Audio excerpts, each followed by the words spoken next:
মোটরের সাহায্যে এই তারটি দিয়ে নিচ থেকে বাকেটে করে মশলা, যাতে যে ঢালাইয়ের যে মশলা, সেই মশলা তোলা হয়।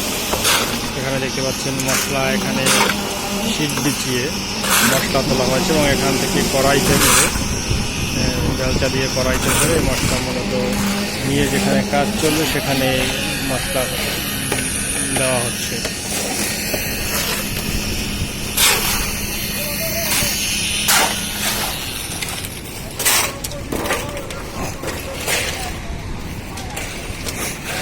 ঢালাই করার সময় যে ব্যাপারগুলো সতর্কতা অবলম্বন করতে হয়, এই যে মশলাটা আমাদের এখানের এই কলামের মূলত ঢালাইটা এবং এই ছাদের ঢালাইটা একটু ভিন্ন রেশিও। যেমন এই কলামে এখানে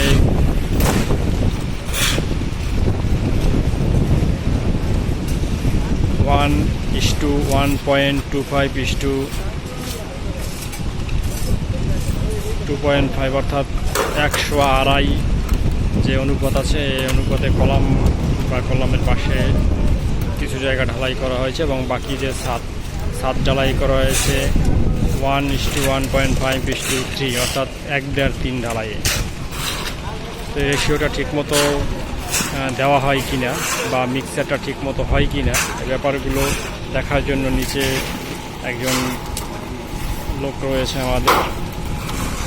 উনি কাউন্ট করছে যে একটা ঢালাইতে 1 ব্যাগ সিমেন্টে কতটুকু বালি বা পাথরের ঢালাই, এটা পাথর দেওয়া প্রয়োজন এবং সে অনুপাতে ঘরে দিচ্ছে কিনা বা কতটুকু পানি দেওয়া প্রয়োজন। এবং এর সাথে একটা কেমিক্যালও ব্যবহার করা হয়েছে এই ছাদের ঠিক হার্ডনেস বৃদ্ধি করার জন্য।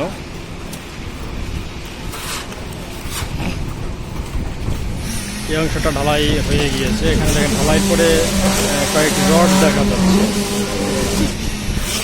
ইউ আকৃতির, মনে হয় মাটির মানে ঢালাইয়ের মধ্যে ইউ আকৃতির রড এখানে রয়েছে বা দেওয়া হয়েছে মূলত। কারণ এই কলামগুলো পরবর্তীতে যখন করা হবে, কলামের শাটারিং করা হবে, শাটারিং টানা রাখার জন্য 2-3 দিকে দেখেন ইউ আকৃতির একটা ঢালাইয়ের মধ্যে দেওয়া হয়েছে, পরে এতে টানা দেওয়া হবে।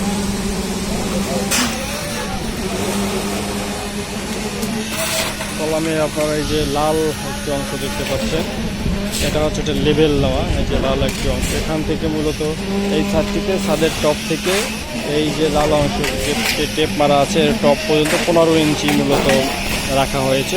সব কলামেই আছে দুই পাশে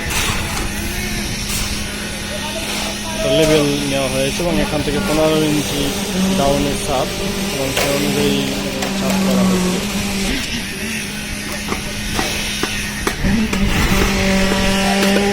ছাদ ঢালাইতে অবশ্যই সতর্কতা অবলম্বন করতে হবে। এই যে ইলেকট্রিক পাইপগুলো আছে, পাইপ কোনোভাবে ভেঙে না যায়, ঠিকমতো ভাইব্রেটর মানে মেশিন চালাচ্ছে কিনা, ভাইব্রেটিং ঠিকমতো করা হচ্ছে কিনা, এই বিষয়ে একটু সজাগ দৃষ্টি রাখতে হবে। কোথাও ছাদ তো ঢালাইয়ের আগে অবশ্যই চেকিং হয়, সে চেকিংয়ের পরেও কোথাও রড খুলে যাচ্ছে কিনা, মশলাগুলো ঠিকমতো প্লেস করা হচ্ছে কিনা, এবং অনেক সময় কাজের ক্ষেত্রে ব্লকগুলো সরে যায়, সে ব্লকগুলো ঠিকমতো প্লেসমেন্ট করা আছে কিনা, এই ব্যাপারগুলোতে বিশেষ সতর্কতা অবলম্বন করতে হবে। এবং একই সাথে এই যেটা দেখতে পাচ্ছেন, এই জিনিসটাকে পাট্টা বলা হয়। তো প্রথমত ছাদের একটি মশলা ফেলে ভাইব্রেটিং করা হয়, পরে সেটাকে লেবেল করে এই পাট্টা মারা হয়।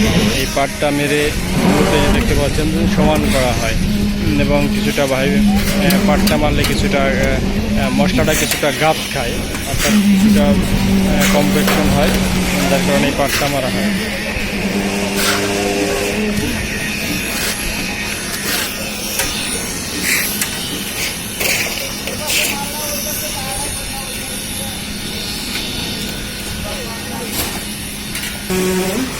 আমাদের এই ঢালাই পরিচালনা করার জন্য দুজন ইঞ্জিনিয়ার আছেন এবং এই যে দেখতে পাচ্ছেন উনি একজন ইলেকট্রিক মিস্ত্রি। আর কোনো পাইপ কোনো জায়গায় ক্ষতিগ্রস্ত হয় কিনা, ভেঙে যায় কিনা, ফেটে যায় কিনা, এগুলো দেখার জন্য এবং ভেঙে গেলে যেন তাৎক্ষণিক